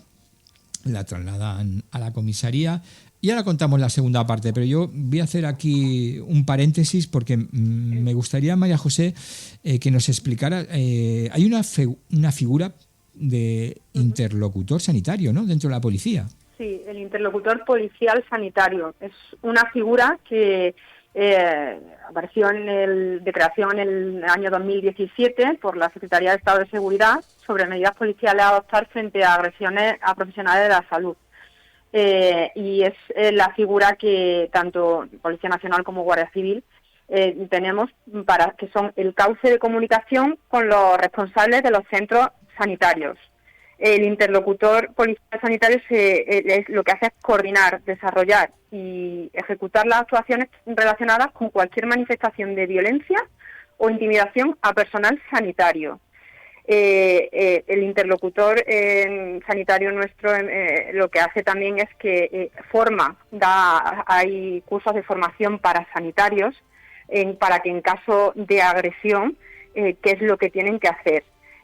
Para que sepan qué es lo que se tiene que denunciar todo, incluido lo que tú has dicho en este caso. Una vez que vieron el vídeo, se percataron de que había unas agresiones verbales, ¿no? Claro. a las profesionales de la salud. Entonces, es importante decir que esto hay que denunciarlo, los insultos, claro, las amenazas, todo hay que denunciarlo.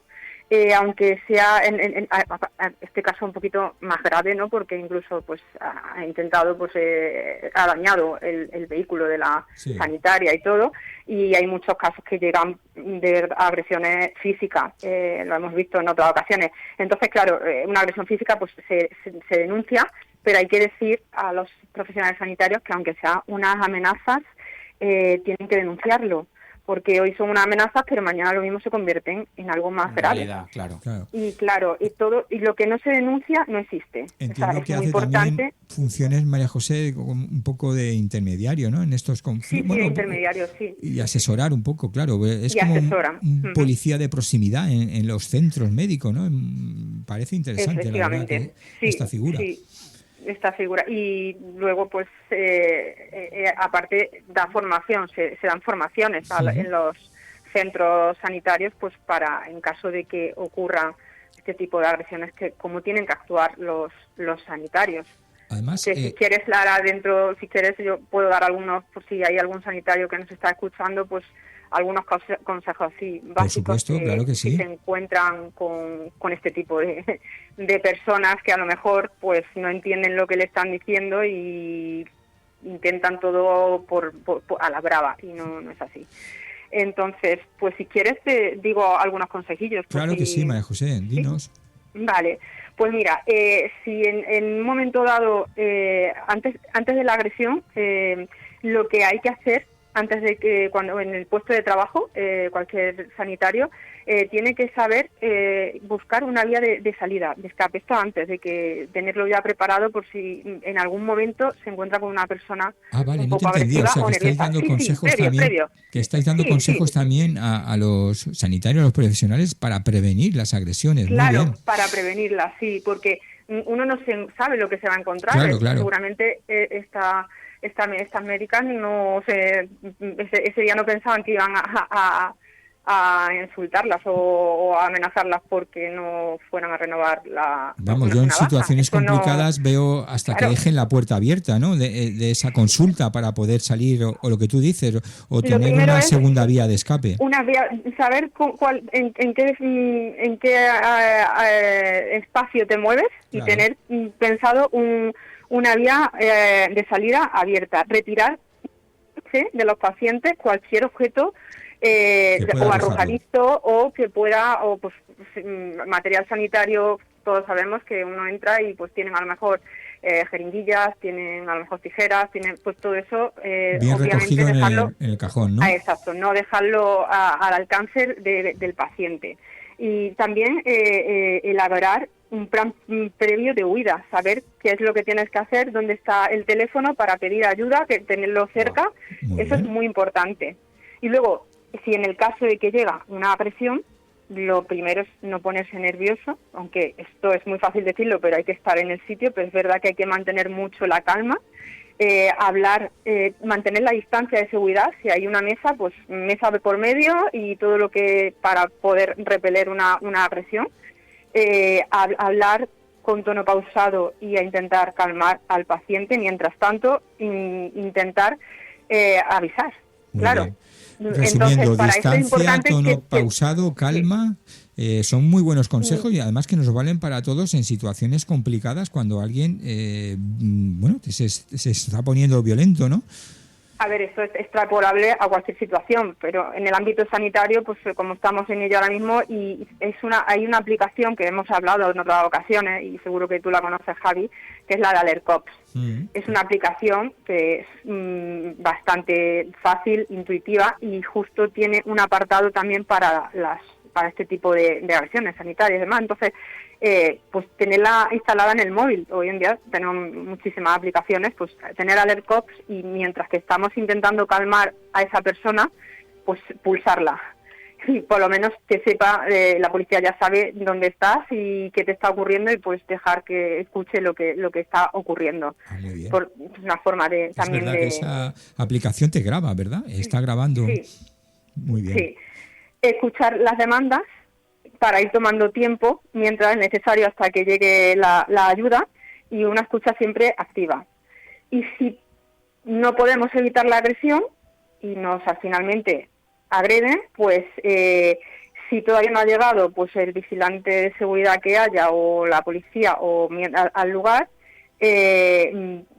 intentar que pues los compañeros nos atiendan, no perder la calma y intentar recabar pues eso, todo lo que ha ocurrido, o sea, intentar acordarse de todo lo que ha ocurrido, todo lo que luego tienes que facilitarle a los compañeros de policía, a la primera patrulla que llegue, que lo van a necesitar para, pues, o si está la persona ahí, obviamente no pasa nada, pero si se van a su casa, como en este caso que abandona el lugar y demás, pues luego hay que ir a hacer las gestiones y para detener a esta persona. Entonces todo lo que se pueda recabar es importante todo lo que dices, porque cuanto más completo esté ese atestado policial, luego esa acusación o ese delito de faltas o de lesiones o lo que sea, pues se va a poder porque tú fíjate lo que acabas de decir antes, en un momento de nerviosismo, que es lo que a uno le pasa, porque si a uno le están intentando agredirles y encima por hacer su trabajo, que es en este caso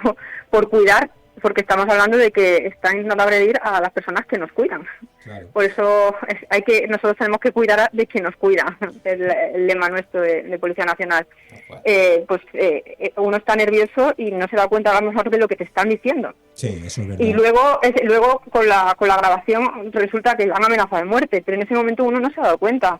Por eso hay que intentar mantener la calma y escuchar muy bien y lo que te están diciendo, porque todo es, o sea, no es solamente que te agredan físicamente, sino todas las manifestaciones verbales también son delitos. María José, tú estás ahora en un gabinete de prensa, eres portavoz de la Policía Nacional, pero estoy seguro que todos estos consejos que nos estás dando para los médicos, sanitarios, para alguien que se sienta amenazado o intimidado por alguien, ¿no?, y que quiere pues apaciguar y tal, estoy seguro que alguna vez los has tenido que aplicar, ¿no? Tú has estado en la calle, habrás tenido una situación tensa en esta que has tirado más de psicología que de otra cosa para que la cosa no fuera más.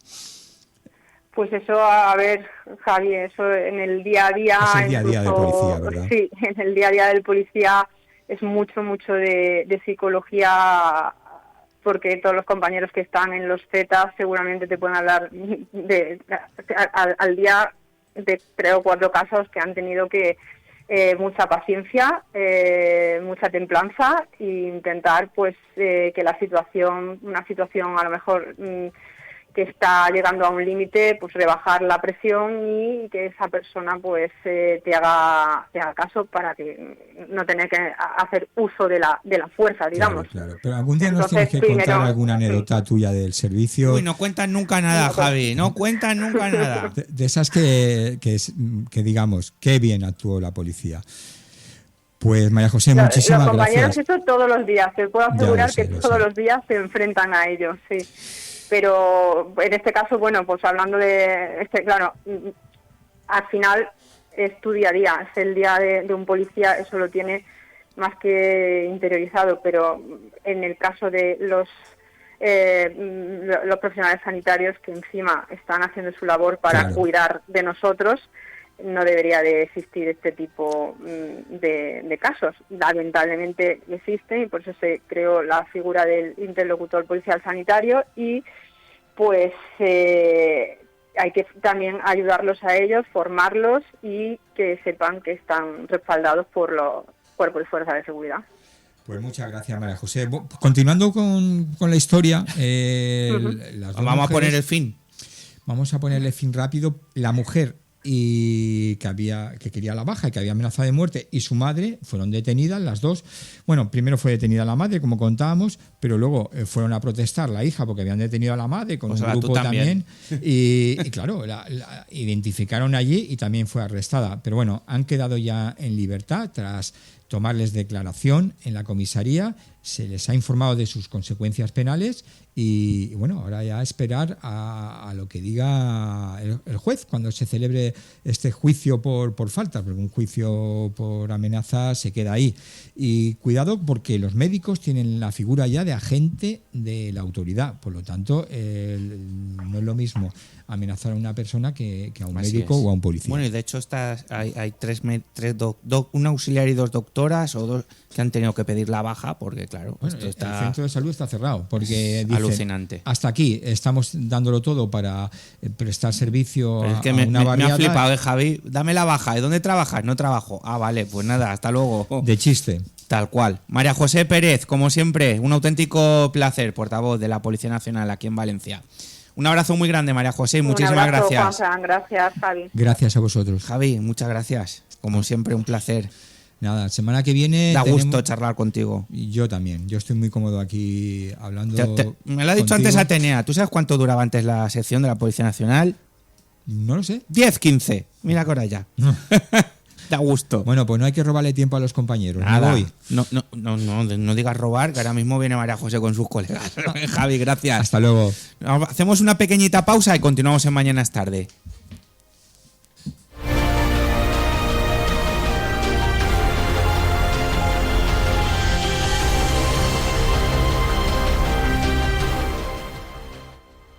Mañana es tarde, con Juanfran Barberá. Vuelven los biodías de Biopark. En noviembre todas las entradas a precio infantil. Solo compra online al menos el día anterior. En noviembre aprovecha los biodías de Biopark. ¿Cómo están ustedes? Vuelven de la mano de los hermanos Aragón los payasos de la tele. ¿Quieres rememorar en directo las risas, las canciones, las aventuras, grandes actuaciones circenses y todo ello en una de las carpas más grandes de España, como se hizo en los años 70 y 80 en televisión? Estas navidades puedes vivirlo en directo y en familia en la carpa instalada junto al MN4 de Alfafar, Valencia. Mañana es tarde, con Juanfran Barberá.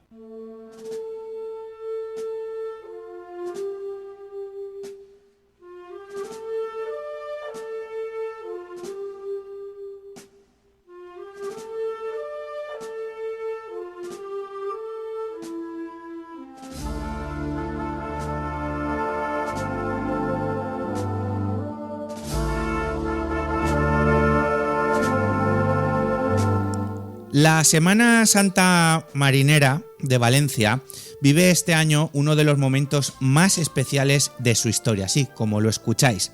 La Pontífica y Real Hermandad del Santísimo Cristo de la Concordia celebra su 225 aniversario, una efeméride que culminará el sábado 22 de noviembre con una gran procesión inédita. 15 Cristos crucificados procedentes de distintas parroquias recorrerán las calles del barrio de Camín Salgrau acompañados de fieles, de cofradías y de devotos. Además, durante toda la semana se celebrará un intenso programa religioso: triduo, encuentro de Cristos, exposición y vigilia de oración. Para conocer todos los detalles y el significado profundo de esta conmemoración, hablamos con Abraham Abad Esteban, presidente de la Hermandad. Abraham, bienvenido a Mañana es Tarde. ¿Qué tal? Buenos días, Juanfran. ¿Cómo estás? Bien, ya con todos los preparativos encima para todo lo que se viene. Bueno, muchísimas gracias por atendernos y me gustaría preguntarte, Abraham, qué significa para la Hermandad y para la Semana Santa Marinera celebrar 225 años de la devoción al Cristo de la Concordia. Bueno, pues es un hito, ¿no? Para nosotros y para cualquier cofradía que pueda asistir, tener y cumplir tantos años de devoción a una imagen, en nuestro caso como es el Santísimo Cristo de la Concordia, ¿no? Que se creó ya hace realmente más de 2 siglos y que nunca ha dejado de tener esta veneración. La procesión del día 22 será uno de los momentos más emocionantes del aniversario. A mí me gustaría que nos contases, Abraham, cómo se ha organizado este encuentro y qué supone, tanto para ti como para la cofradía, como para la Semana Santa, reunir a 15 Cristos crucificados de distintas parroquias. Bueno, la idea surgió ya hace algunos años, sabiendo que teníamos en el horizonte el aniversario, y poco a poco la fuimos perfilando hasta que llegamos a la idea que se va a plasmar ahora. Y bueno, pues hemos tenido que ir contactando con todas estas cofradías y algunas otras también que no van a venir. Y bueno, pues finalmente dará la luz con esta procesión de 15 Cristos y 2 vírgenes que tenemos también en la parroquia. Y bueno, yo creo que para la Semana Santa en general, la Semana Santa Marinera, que van a participar todos los Cristos crucificados que desfilan en la Semana Santa Marinera, pues es un hecho muy, muy importante. Si mis informaciones no son malas, entre esas imágenes destaca la presencia del Santísimo Cristo de las Penas de San Juan del Hospital. ¿Qué representa su participación en esta procesión tan especial? Bueno, pues es un momento muy, muy, muy importante. Yo cuando me confirmaron que sí que iban a venir, pues sentí gran alegría. Y hay que decir que muchas de estas imágenes nunca han salido de su barrio, de su pedanía, y es la primera vez que van a procesionar fuera de ella, lo cual es de agradecer y mucho a todas estas cofradías. Supongo que como presidente estará súper contento, ¿no, Abraham? A nivel personal. Cuando acabe de salir todo bien, estaré más contento, pero sí, a día de hoy, obviamente, poder organizar y coordinar tantas cosas es complicado, y cuando las cosas van saliendo, como de momento hasta ahora, pues siempre es un motivo de alegría. Para quienes quieran asistir, ¿podrías recordarnos el recorrido, la hora de salida y los puntos más destacados por los que van a pasar estas imágenes? Recordar 15 Cristos y 2 vírgenes. Sí, a ver, la procesión empezará el sábado a las 5 de la tarde. El recorrido, nosotros la procesión saldrá de donde está la exposición, que es la parroquia San Maudo Mártir, que está en la calle Noguera, número 11, en el barrio en el distrito de Camín Sagrado, y saldrá de la parroquia, dará la vuelta, digamos, a la manzana que hay alrededor o detrás de la parroquia, que es Rodrigo Pertegas, calle Siete Aguas, y luego ya cogerá la calle Islas Canarias, casi desde el principio hasta la calle Higinio Noja, que giraremos, y luego volveremos a girar por la calle Rodrigo de Pertegas hasta volver otra vez a la calle Noguera. Bueno, además, esta semana también se van a recibir en la parroquia, como tú bien has dicho, los Cristos invitados que van a quedar expuestos en el templo. ¿Cómo se está preparando esta exposición tan singular que quedará inaugurada el viernes 21? Sí. Bueno, anoche acabamos de hacer los trabajos de adecuación para adecuar el recinto, porque la exposición es en el mismo templo parroquial. Estuvimos haciendo todos los preparativos en cuanto a correr bancos y dejar los espacios libres para las imágenes. Y bueno, pues esta mañana ya ha llegado el primer Cristo, esta tarde llegarán unos cuantos y mañana llegarán bastantes más, y hasta las 6 que inauguraremos la exposición. Antes de la gran procesión, Abraham, la hermandad, también habéis preparado un triduo muy completo. ¿Nos podías contar qué importancia tiene este triduo y qué se vivirá en cada uno de estos días? Sí, el triduo lo hacemos todos los años. Hay que decir que esta procesión la hacemos todos los años, porque es nuestra festividad, celebramos Cristo Rey. Lo que pasa que, claro, la solemos hacer con nuestra imagen sola, acompañados de las vírgenes que salen, ¿no? Entonces el triduo también lo hacemos hacer todos los años, miércoles, empezamos ayer, miércoles, hoy jueves y mañana viernes, a las 7:30. Y bueno, es un momento pues más propio e interno, digamos, de la cofradía, ¿no? Para la gente de la cofradía, una misa con intenciones diferentes cada día. La hermandad, custodiáis una imagen con una gran carga simbólica para todo el vecindario. ¿Qué papel tiene hoy el Cristo de la Concordia en la vida espiritual y en la vida social del barrio? Bueno, el Cristo de la Concordia es la imagen titular de la parroquia, está en el altar mayor y es conocido porque, claro, parroquia en el barrio solo tenemos una y desde luego tanto el Cristo como la hermandad que llevamos ya en este barrio casi 40 años, pues es conocida por todo el mundo y la imagen venerada por todo el barrio que se acerca y que se asoma cada vez que sale el Cristo en procesión en estas fiestas o en la Semana Santa varias veces. Se asoma a los balcones, baja a la calle a verlo y a acompañarlo. Abraham, organizar una celebración de este tamaño requiere, la verdad es que, mucho esfuerzo.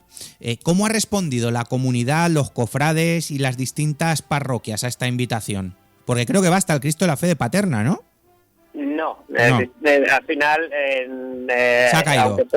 No, es que, claro, esa era la idea. Había una idea original de ampliar, pero teníamos que quedarnos en Valencia capital, claro, y sus pedanías, porque si no ya ampliar al área metropolitana, que fue otra opción, era porque ya no solo era Paterna, sino era Aldaya también, por ejemplo, era Burjasot, y ya eran muchos pueblos y claro, eso ya era inviable. Claro.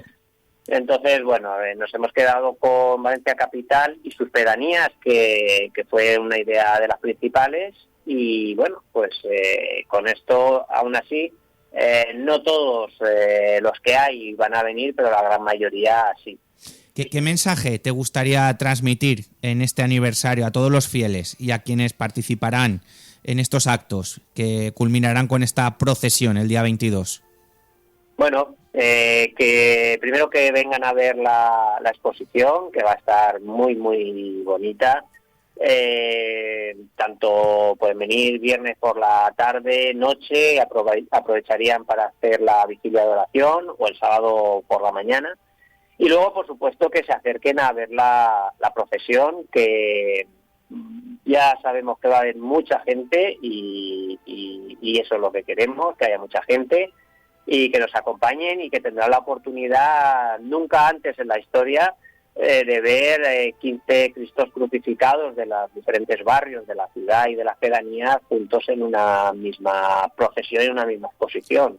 Y así también aprovecharán y nos pueden conocer nuestra hermandad y cómo somos y cómo funcionamos. Sin duda alguna, una semana y un fin de semana para la historia, Abraham.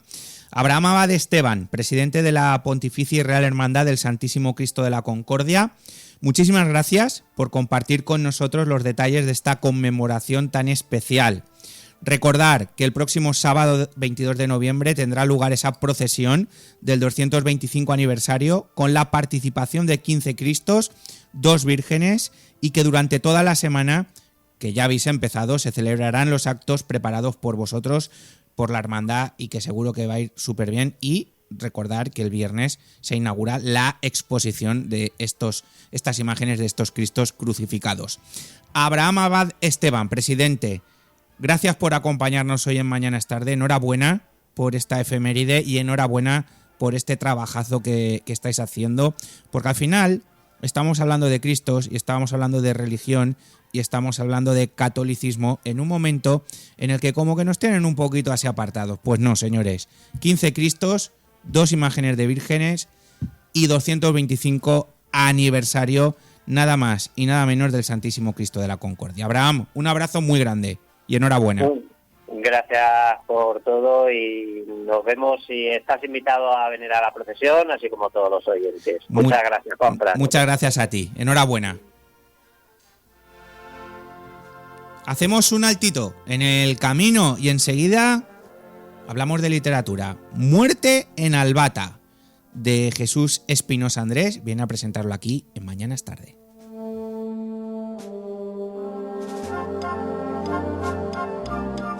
Mañana es Tarde, con Juanfran Barberá. ¿Te gustan las bandas sonoras? Ciudad de las Estrellas es el programa en el que escucharemos las bandas sonoras de tus películas favoritas de ayer, hoy y de siempre. Ciudad de las Estrellas, donde las bandas sonoras son las grandes protagonistas. Sábados y domingos a las 10 de la mañana en Radio Intereconomía Valencia. Presenta y dirige Ramón Ferrer. Nemetízate. ¿Tu próximo coche? Descubre los SUV de Evo, completamente equipados, etiqueta eco y un precio sorprendente. Entra en auto-evo.es y emocionate con nuestra gama a partir de 15.900 euros. Evo, pensando en las personas. Precio sujeto a financiación con CA Autobank. Automóviles Nemesio en Torrent. Nemetízate. Nemetízate.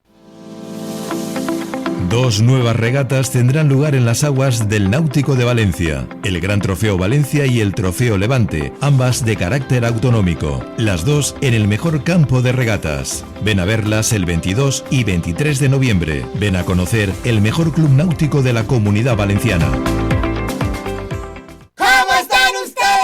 Vuelven de la mano de los hermanos Aragón los payasos de la tele. ¿Quieres rememorar en directo las risas, las canciones, las aventuras, grandes actuaciones circenses y todo ello en una de las carpas más grandes de España, como se hizo en los años 70 y 80 en televisión? Estas navidades puedes vivirlo en directo y en familia en la carpa instalada junto al MN4 de Alfafar, Valencia.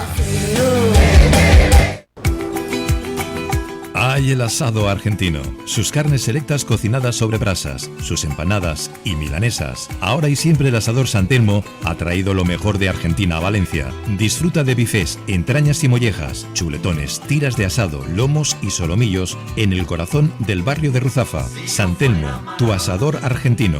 Reservas al 638 611 863. Familia, amigos, tradición, llega el tiempo de celebrar. Y qué mejor manera de hacerlo que con los cavas ecológicos Marevia, elaborados en Requena. Estas navidades, Marevia en las mesas de todos los valencianos. Finas burbujas, el buqué delicado de una elaboración pausada y siempre con los mejores frutos de nuestras viñas. Brindemos estas fiestas con los cavas Marevia, el cava de Valencia. Mañana es Tarde, con Juanfran Barberá.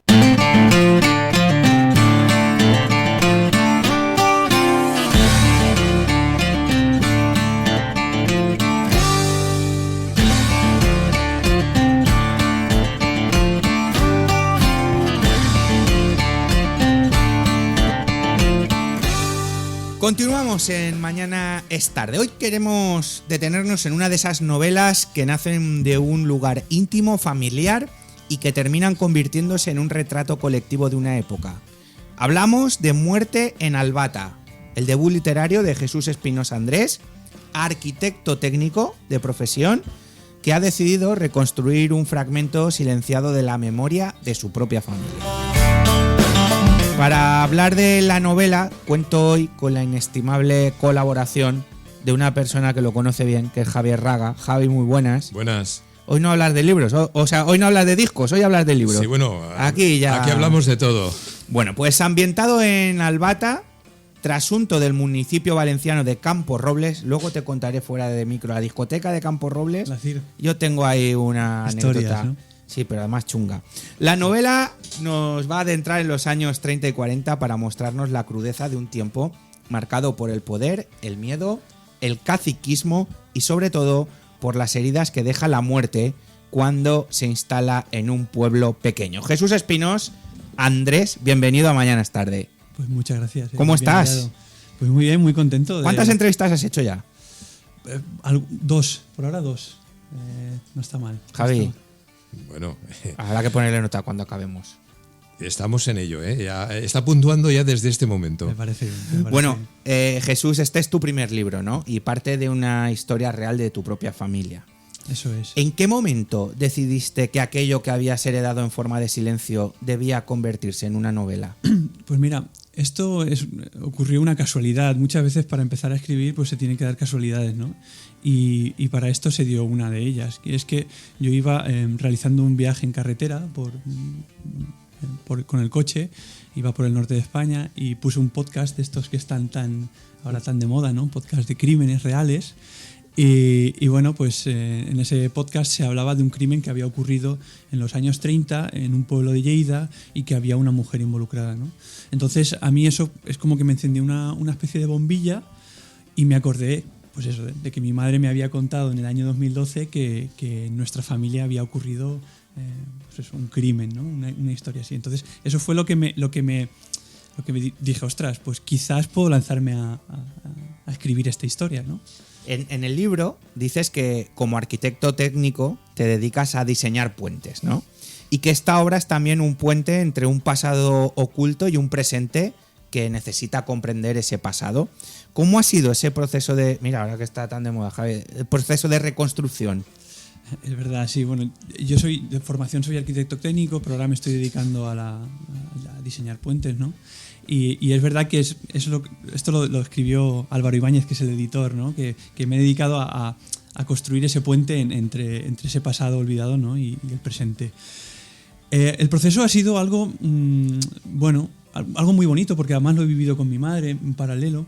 Mi madre, que es periodista, pues ella me ha ido aconsejando mucho en cómo no sé, me ha corregido, me ha hecho correcciones, ¿no? Yo cada vez que escribía cualquier cosa pues le llamaba a ella y le contaba, ¿no? lo que había escrito, y ella pues me daba su aprobado o no, o me proponía cosas, ella me iba diciendo a ver qué le parecía. Entonces ha sido un proceso no sé, reconfortante también, porque mi madre estaba obsesionada en hacerle un homenaje a una de las protagonistas de la historia, ¿no? A una de las involucradas en este crimen. Entonces, no sé, ha sido algo reparador para mi madre también, sobre todo, ella que ha cumplido un sueño. Tengo que contar también que mi madre, cuando averigua esta historia en el año 2012, ella en ese momento estaba trabajando de profesora, entonces no tenía tiempo para escribir. Pero aparte, en el año 2016 a ella le diagnosticaron Parkinson, entonces tuvo que aparcar todo lo que estaba haciendo hasta en ese momento, ¿no? y dedicarse al 100% a cuidar de su salud. Entonces, pues este proyecto de hacer ese homenaje pues quedó totalmente en un cajón, ¿no? Y esa es otra de mis motivaciones. El ver que mi madre seguramente no iba a poder escribirlo, pues a mí me motivaba, y cuando se me encendió la bombilla en el coche dije, pues quizá... es el momento, ¿no? Si no, y además, porque a mí me daba miedo también que mi madre no pudiera ver este proyecto concluido, ¿no? Escucha, Javi, mola casi más la intrahistoria que la propia historia, ¿eh? Sí, o sea, sí. Es brutal, enhorabuena. Hay una intrahistoria muy, muy curiosa en el desarrollo del libro. Y Albata es un nombre ficticio, pero remite claramente a Campos Robles, ¿no? Es una historia que yo la cuento en las presentaciones y en el libro no está, y es algo que creo que si hacemos una nueva edición, creo que habrá que explicarlo. Albata viene de que en Campos Robles hay una... No sé si se está viendo, ¿no? Sí. Pues en Campos Robles hay una montaña muy, muy mítica, Mira, ¿no? mira. Que es el Molón, es la montaña que se ve en la portada. Pues esa montaña tiene muchísima historia, porque en la cima de esa montaña hubo un poblado en época íbera. Entonces, ese poblado luego ha estado ocupado durante diversas épocas de la historia, y en época musulmana estaba habitado y se llamaba Albata. Está documentado que ese lugar se llamaba Albata, ¿no? Con esa grafía árabe. Entonces, es también es una petición de mi madre que no le llamáramos a Campos Robles, sino que le llamáramos Albata. Y bueno, es un guiño a la historia del pueblo también, ¿no? Es trasunto. La novela arranca con la muerte de Jaime Rosas, Un personaje cuya mala sombra, como dices, teje una soga que termina arrastrando a 9 personas más. ¿Qué te interesaba explorar a través de este personaje y de esa cadena oscura? Bueno, pues hemos dicho que esta historia está basada en hechos reales, es decir, que ese crimen ocurrió, el crimen de Jaime Rosas. A Jaime Rosas lo ahorca su propio hijo, es su propio hijo el que lo ahorca, se llama Santiago. Entonces, este asesinato, que además ocurre en el 37, ocurre durante la Guerra Civil, y no es por motivos políticos, es por motivos familiares, pues acaba teniendo unas consecuencias tremendas para la familia, ¿no? Acaba habiendo suicidios, acaba habiendo muertes por la tristeza, imagino también. Y bueno, a mí me interesaba sobre todo el saber qué pasó en esa familia para llegar a esa situación. Esa es una de mis obsesiones, conocer cómo llegamos a una situación en la que un hijo mata a su propio padre y cuáles fueron las consecuencias. Es decir, qué pasó, ¿no? Porque al final, cuando tú matas a alguien, normalmente acaba teniendo una consecuencia. Incluso aunque estemos en un periodo de guerra, en un periodo bélico, pues al final la guerra pasará y alguien querrá que ese crimen se haga justicia, ¿no? Claro. Javi. Jesús, en el momento en el que se pone todo en marcha, ¿no? Y claro, ya tienes información de primera mano, lógicamente, a través de tu madre. Como periodista, tú, claro, ingeniero técnico, arquitecto técnico, claro, vienes de otro mundo y a la hora de plasmarlo en un libro, pues tú lo decías hace unos momentos, ¿no? Que es complejo, hay rectificaciones, pero realmente, es decir, desde un principio ya la historia, lo que cuentas en este libro, ya está bien enfocado, es decir, cuando lees la gente que, supongo que de Camporrobles, de la zona, ¿no? Que ya han tenido la suerte de esta novela, ¿qué repercusión, qué comentarios te han hecho? Bueno, a ver, hay una cosa muy importante, y es que en Camporrobles yo creo que había una necesidad muy grande de saber qué pasó también, porque en el pueblo esta historia se conocía, es decir, mucha gente, sobre todo ya pues gente más mayor, ¿no?, había oído hablar de esto, ¿no?, de este asesinato. Entonces la gente, yo además cuando me contaban lo que sabían, yo notaba como que el teléfono escacharrado había funcionado, ¿no? Y la gente conectaba, te decía, no, yo me acuerdo que pasó esto, y yo que lo he investigado yendo a la documentación que hay y intentando hilar. Además se dio otra casualidad, que es que conocía a una familia que había emigrado del pueblo. Llegué a una familia que son descendientes directos de Jaime Rosas, y también me contaron ciertas cosas que no se conocían en Camporrobles.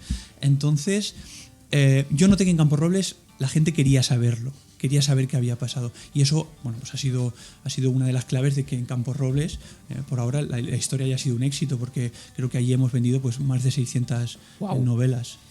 La obra abordas también temas como el caciquismo, el poder local, la violencia silenciosa que hay en los pueblos pequeños, la posguerra, pero me gustaría destacar que hay uno de los personajes reales que aparece, que es José Calatayud Viana, que fue alcalde republicano, que intercedió para evitar represalias. ¿Qué te llevó a darle un lugar en esa novela? ¿Era importante rescatar también la memoria de quienes actuaron con valentía? Pues mira, contestándole a Javi también a lo de antes, esta es otra de las razones del éxito, digamos. La gente sabía que yo había escrito sobre la guerra, y la gente sabía lo que había pasado allí en Camporrobles, porque en Camporrobles siempre se dijo, por motivos políticos aquí durante la guerra no se mata a nadie gracias al alcalde, ¿no?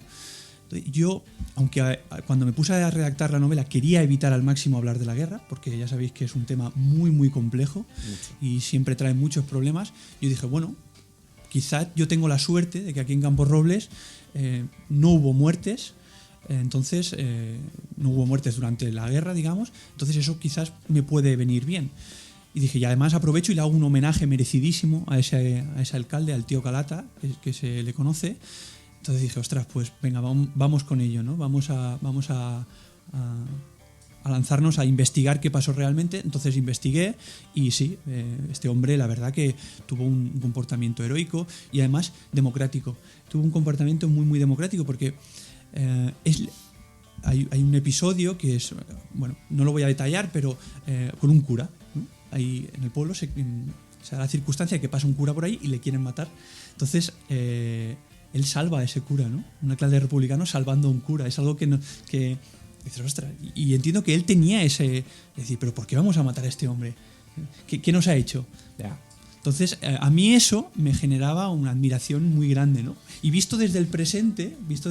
Más aún. Claro, dice, visto desde el presente, incluso lo vemos normal, ¿no? Dice, claro, es normal que este hombre no quisiera matar a este hombre, por mucho que no pensaran igual. Pero claro, verlo en ese momento... Hay políticos que no, ¿eh? Hay políticos de hoy en día que se lo hubiesen cepillado en 0, Puede ser. Oye, aunque hay una base real, también hay una ficción literaria, ¿no?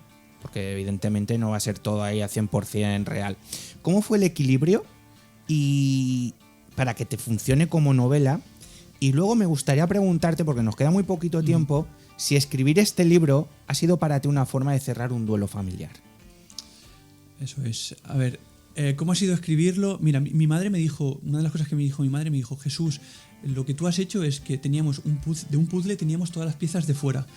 Y tú has tenido que reconstruir el interior del puzzle. Entonces eso es un poco lo que he hecho yo. Yo tenía cierta información de fechas de nacimientos, de muertes. Eso es un poco lo que teníamos, ¿no? Y algo que nos había llegado, que había trascendido. Pero yo he tenido que inventarme la personalidad de estos personajes, sus sueños, su forma de hablar, su forma de pensar, ¿no? Todo eso me lo he tenido que inventar. Y luego sí que ha sido cerrar un duelo porque mi madre sabía que había una familia suya que seguramente había sufrido muchísimo, que sufrió seguramente una barbaridad y que mi bisabuelo, que es el abuelo de mi madre, seguramente también sufrió mucho por esto. Y mi madre estaba enamoradísima de su abuelo. Entonces ella quería hacerle un homenaje a los abuelos. Ay. Jesús, y además en esta novela lo importante desde mi punto de vista es que has rescatado palabras, expresiones propias de Camporrobles, de la zona. Venga, va, un par. Eso es. Pues mira que chorra, por ejemplo, o bueno, si uy, quieres... eso nos lo dice mucho Paco Barea y Diego Barea. Bueno, los Barea. Mira, un modorro en Camporrobles es una persona distraída o ignorante, ¿no? Ferecía, que algo te deferecía, es que te da mal cuerpo. Festear es ligar, ¿no? Hay mucha, en Camporrobles también hay mucha, a veces viene del valenciano, ¿no? El festechar del valenciano, pues sí. Esgarramantas, no sé, hay, por ejemplo, del campo, emparejar, cuando se empareja una viña es cuando se mete el ganado en época que no toca, se come los brotes verdes y eso es haber emparejado una viña.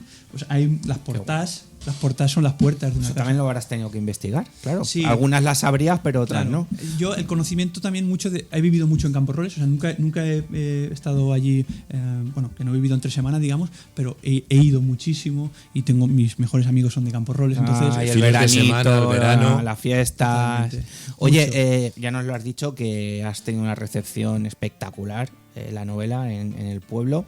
¿Qué te gustaría que el lector encontrara en Muerte en Albata y qué mensaje o reflexión esperas tú que se quede tras la lectura de la novela? Bueno, yo espero que encuentren una historia real, que eso también que llama mucho la atención y que vean, pues, o que tengan un punto de vista de la guerra y algo que yo creo que no se suele encontrar en todos los libros, ¿no? Ya te digo yo que no. Me he quedado... ¿Y esto va a dar para animarte y más adelante escribir? Ya estoy escribiendo, pero claro, nunca sabes esto, ¿no? Si eso es lo que estás escribiendo, pues a lo mejor dentro de 2 semanas lo metes en un cajón y no lo vuelves a recuperar nunca, o quizá va hacia adelante. Jesús, yo te invito a que no lo guardes en el cajón. Vale mucho la pena y con la ilusión y con esa verdad, ¿no? que has contado. Muerte en Albata. Jesús Espinosa Andrés, muchísimas gracias por acompañarnos, por compartir con nosotros la historia que sostiene tu novela. Muerte en Albata está disponible en ediciones Alá Limón y en las librerías, un libro que recupera memoria, que ilumina silencios y que demuestra que a veces la literatura es el lugar donde la verdad por fin encuentra la voz. Porque me ha encantado lo del puzzle y yo lo que he tenido que encajarlo. Jesús, gracias. Enhorabuena. Muchísimas gracias, Javi. Muchas gracias por estar aquí. A ti. Del 1 al 10, ¿qué? Rápido. Pues 8. ¿8 solo? Bueno, yo le pongo un 11. Está muy bien. A mí me ha llegado. Yo muy contento. Yo espero que se vendan mucho más libros. Hasta ahora la cifra es importante, pero hay que sumar y Pues nada, seguro que lo vas a conseguir. Ahora tú y yo nos vamos a la librería y lo compramos. Nos vamos, gracias a Atenea Sastre como siempre. Mañana volvemos a eso de las 12:05 aquí en Mañana es Tarde. Besitos y abrazos.